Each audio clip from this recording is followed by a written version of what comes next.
All right, let's dive into a pretty wild story from the early days of the internet. We're talking about a teenage hacker who went from coding in his bedroom in Monterey, California, to becoming one of America's most wanted computer fugitives. His handle? The Parmaster. So, you're not going to believe this, but what you just heard is a real voicemail.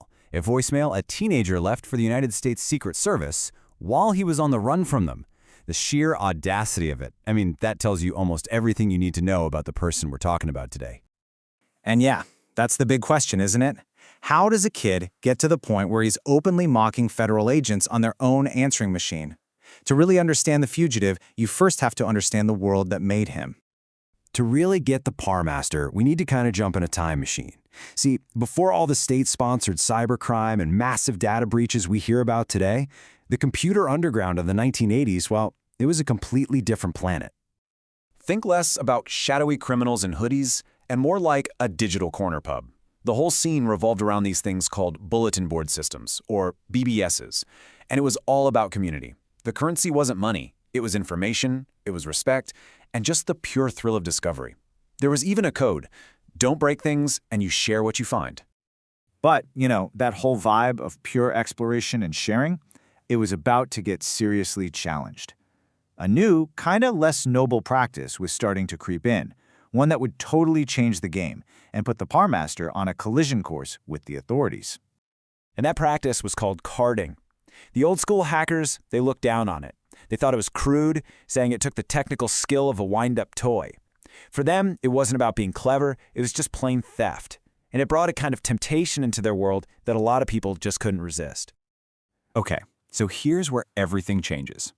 An Australian hacker named Force, a really respected old-school guy, stumbles upon the Holy Grail, a Citibank computer that is just spitting out endless lists of valid credit card numbers. But he knows how dangerous this is, so he keeps it completely to himself. Man, this quote just perfectly nails Parr's whole mindset at the time. He gets just a tiny hint of what Force found, and he becomes obsessed. He's hounding him, begging for access. But Force says no, because he's worried about what a known show-off like Parr would do with that kind of power. Right. So here's the kicker. Parr eventually finds the system all on his own, and unlike Force, he does not keep it a secret. He gets on what was called a telephone bridge, basically a party line for hackers, and just starts reading off credit card numbers. Instantly, he's a legend, this kind of digital Robin Hood. But with all that fame, he also just painted a massive target on his own back. The Secret Service was now officially on the case. With the Secret Service now digging around, it was really only a matter of time. But when the authorities finally did close in, Parr didn't surrender. Nope, he ran. And things escalated fast. First, there's a raid on his house, where agents are literally emptying out cornflake boxes looking for floppy disks. Then, there's a high-speed chase where his buddy drives their 4x4 off-road, plowing through a lettuce field just to escape a car that's tailing them. Faced with some really serious charges, this 17-year-old Parr decides his only move is to just disappear. So his journey as a fugitive kicks off right there in his home state of California. But with a federal warrant out for your arrest, staying put just isn't an option. The pressure was on, and he had to know that every phone call, every log-on, could be a trap. So what does he do? He bolts, all the way across the country, eventually hiding out in some cheap motel in Black Mountain, North Carolina. But even thousands of miles from home, he could feel the net closing in. He was convinced he was being watched all the time, constantly moving, trying to stay one step ahead. You can just feel the paranoia dripping off his online messages from this time. He's isolated, he's getting more and more erratic, and he's seeing feds around every single corner. This was not some glamorous life on the run. It was a tortured, paranoid existence. He kept moving from town to town, a total ghost in the machine. And eventually, he ended up in the orbit of New York City, the biggest hiding place in the country. But even in a city of millions, he was running out of road. And it was here that his luck was finally going to run out. After years of living in the shadows, running and hiding, the chase finally came to an end, and it was abrupt. It wasn't some sophisticated digital trace or a clever trap that got him. It was simple, old-fashioned betrayal. An acquaintance named Morty, who was in his own legal trouble, invited Parr over for a visit and then just narked on him to the feds. Parr walked into an apartment and straight into the arms of the Secret Service. The chase was over.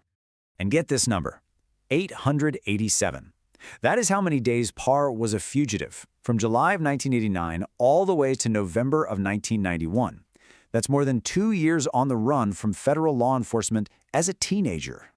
So that abstract world of code and computers, it just slammed headfirst into the brutal reality of the New York City jail system. At Rikers Island, his cellmates included a guy nicknamed Faggot Killer and another named Kentucky, a dude who, during a bad day off his meds, actually tried to kill him.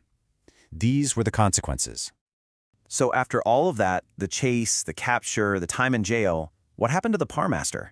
And what does his whole story really tell us about where the world of hacking was going?